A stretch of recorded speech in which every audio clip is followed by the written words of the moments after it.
പാലക്കാട് എലപ്പുള്ളിയിൽ മദ്യനിർമ്മാണശാലയ്ക്ക് അനുമതി നൽകിയത് ആവശ്യമായ ചർച്ചകൾ നടത്താതെയെന്ന് തെളിയിക്കുന്ന ക്യാബിനറ്റ് നോട്ട് പുറത്ത്. പ്രതിപക്ഷ നേതാവ് വി ഡി സതീശനാണ് രേഖ പുറത്തുവിട്ടത്. മറ്റൊരു വകുപ്പുമായും ആലോചിച്ചിട്ടില്ലെന്ന് മന്ത്രിസഭാ യോഗത്തിൽ മുഖ്യമന്ത്രി വെച്ച കുറിപ്പിൽ വിശദീകരിക്കുന്നുണ്ട്.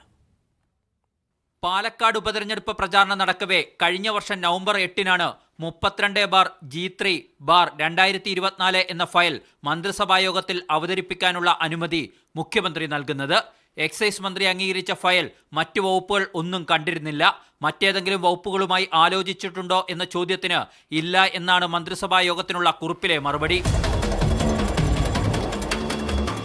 എക്സൈസ് കമ്മീഷണറുടെ റിപ്പോർട്ട് മാത്രം അടിസ്ഥാനമാക്കിയാണ് ജലചൂഷണമുണ്ടാവില്ലെന്ന് സർക്കാർ വിധി എഴുതിയതെന്ന് കുറിപ്പ് വ്യക്തം.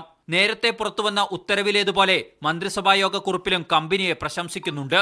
മദ്യ ഉൽപാദനത്തിനാവശ്യമായ എക്സ്ട്രാ ന്യൂട്രൽ ആൽക്കഹോൾ കേരളത്തിൽ ഉൽപ്പാദിപ്പിക്കാമെന്ന മദ്യനയത്തിലെ പരാമർശത്തെ കൂട്ടുപിടിച്ചാണ് എഥനോൾ പ്ലാന്റ് മുതൽ ബ്രൂവറി വരെയുള്ള പദ്ധതിക്ക് സർക്കാർ തത്വത്തിൽ അനുമതി നൽകിയത്.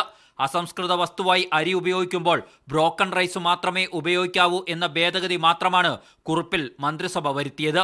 വകുപ്പുകളിലും മുന്നണിയിലും ആലോചിക്കാതെയാണ് അംഗീകാരം നൽകിയതെന്ന തങ്ങളുടെ വിമർശനം ശരിയാണെന്ന് തെളിഞ്ഞുവെന്നാണ് ഇപ്പോൾ പ്രതിപക്ഷത്തിന്റെ അവകാശവാദം. മീഡിയ 1 തിരുവനന്തപുരം.